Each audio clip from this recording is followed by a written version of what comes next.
I know I'm dressed a little bit like a hillbilly today, but it's chore day at home, and just thinking about things I want to talk to the public about when it comes to health and fitness. And one of them is what we mean by functional fitness. When we talk about functional fitness and you're at the gym and you're doing exercises, here's something to think about. Every exercise that you choose to do, is that exercise functional?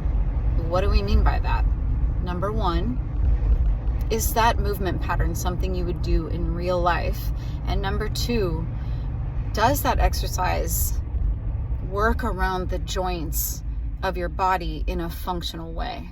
So to answer this question, a lot of times I'll think about an exercise from the point of dysfunction. So here's an example. When you do lunges and see people dropping their knee to the ground in a lunge, that is what I consider to be a dysfunctional movement pattern, because a lunge is representing walking up a stair, walking up a mountain, taking a big giant step. I would never put my knee on the ground when I'm walking up a mountain or stairs. I'm going to put my body weight in my front leg. Another thing would be deadlifts. When would I ever bend over at the waist and pick up something that's more than 100 pounds? Not very often. I'm going to squat to lift something really heavy just to protect my back. So there are muscles and joints in your body. They all have jobs. So muscles have jobs to do around the joints that you're working. You have hinge joints, elbows and knees. You have ball and socket joints, shoulders and hips.